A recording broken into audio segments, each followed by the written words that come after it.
Right now, there are millions of adults walking around with an invisible wound, one that was carved into their brain before they even learned to speak. And the terrifying part? Most of them have no idea it's controlling every relationship they'll ever have. Meet Alex, 32 years old, successful architect, beautiful apartment, great friends, perfect life on paper. Until the night his girlfriend looked him in the eyes and said, "I love you," and he ghosted her for 3 weeks. No explanation, no text back, nothing. When she finally confronted him, Alex couldn't explain why. He just disappeared. But here's what Alex didn't know. His brain had already made that decision 28 years ago, in a living room that smelled like coffee and silence. Before we reveal what happened to Alex, you need to understand what happens inside a child's brain when they're ignored. In 2019, UCLA researchers made a disturbing discovery. When they scanned the brains of adults who experienced chronic emotional neglect as children, they found something that shouldn't be there: measurable damage to the anterior cingulate cortex, the part of your brain responsible for emotional regulation and connection. The pattern looked eerily similar to PTSD. But here's the thing about emotional neglect: it doesn't leave bruises. It doesn't make headlines. It happens in tiny, forgettable moments. Picture this. 6-year-old Emma runs into the kitchen, eyes shining, holding up a drawing she spent an hour creating. "Daddy, look what I made."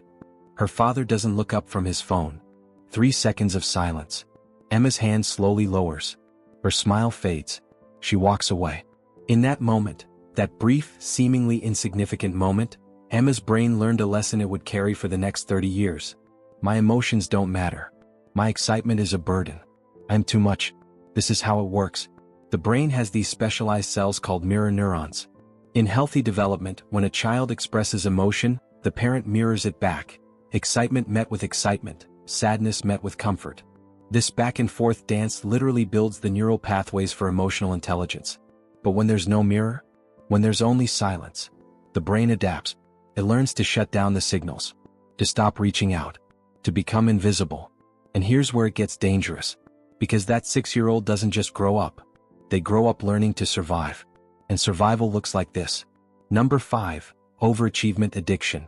If your accomplishments can't be ignored, maybe you won't be either. The promotion, the degree, the perfect body. Each achievement asking the same silent question: am I worthy of attention now?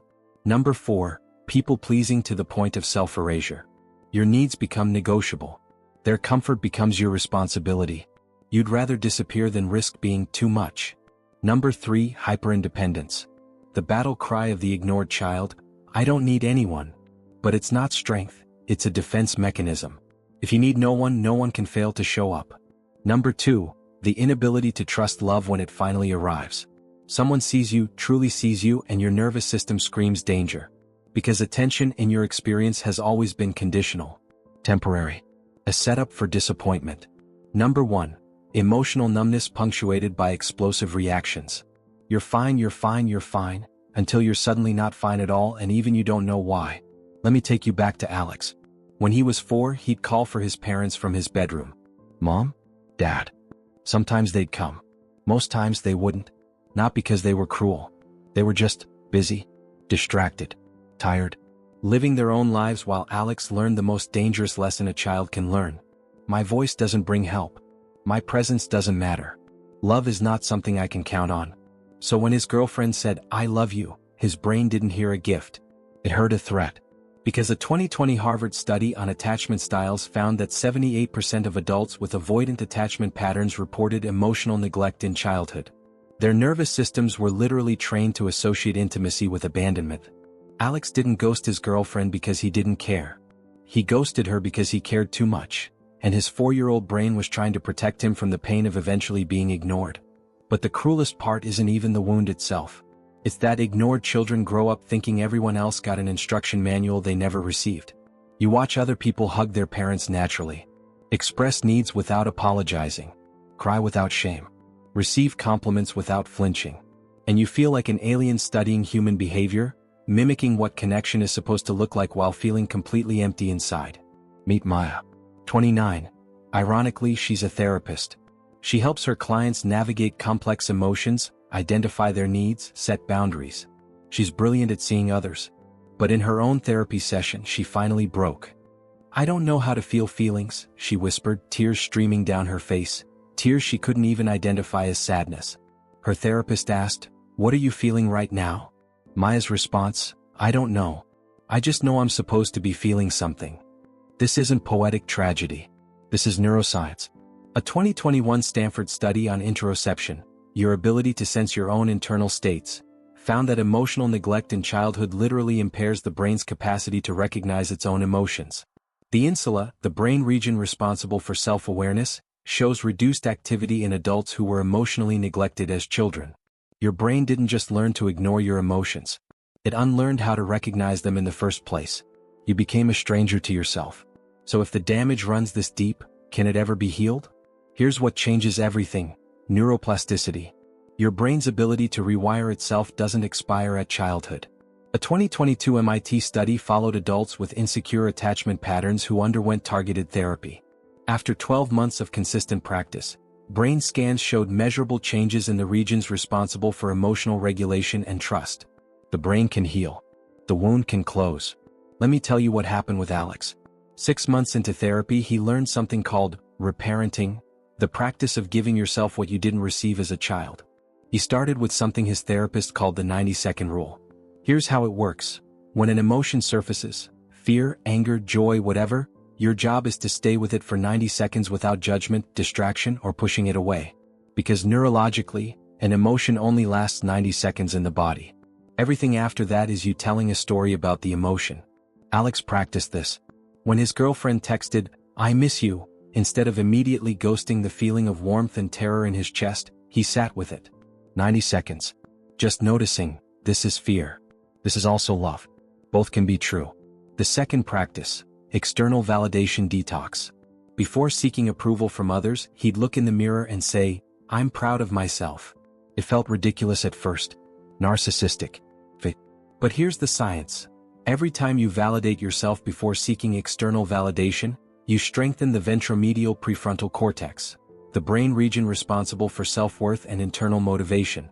You're literally rewiring the neural pathway from, "I need others to tell me I'm okay," to "I can know I'm okay." The third technique Maya used, the voice note practice. Every night, she'd send herself a voice message expressing one emotion she felt that day. "I felt proud when I finished that report.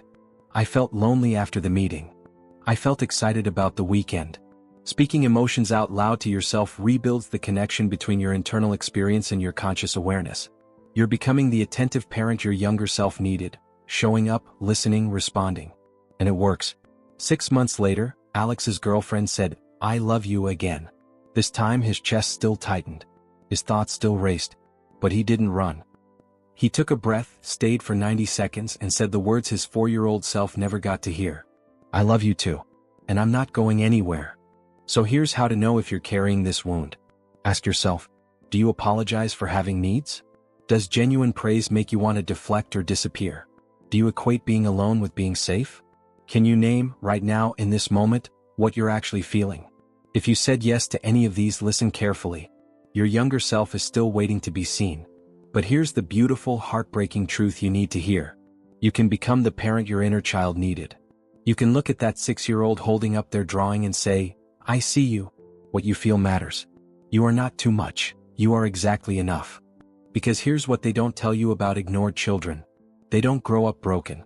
They grow up brilliant at survival. You learn to read a room in seconds. You sense others' emotions before they do. You've built resilience most people can't fathom. You've learned to thrive with nothing. These aren't wounds, they're superpowers. The hyper-awareness, the independence, the deep, aching empathy for anyone who feels unseen. You learn to build a life from nothing. Now imagine what you could build with support, with connection, with the ability to let others in. A 2023 study on post-traumatic growth found that adults who experienced childhood neglect and then engaged in healing work often become exceptional leaders, therapists, artists, and advocates. Because they know what it's like to be invisible. And they'll spend the rest of their lives making sure no one else feels that way. But here's the catch. This only happens if you stop abandoning yourself the way you were once abandoned. The ignored child doesn't need to be saved. They need to be seen. And it starts with seeing yourself. Tonight, I want you to try something. Look in the mirror and say one true thing you're feeling. Not what you think you should feel. Not what sounds impressive. Just one honest emotion. I feel tired. I feel proud. I feel scared. One sentence. 90 seconds. That's how healing begins, not with grand gestures but with finally hearing your own voice. And here's my question for you. What would your 6-year-old self say if they could see you now? Would they feel proud of who you became? Or would they feel still invisible? Comment below, because your voice, your real voice, deserves to be heard.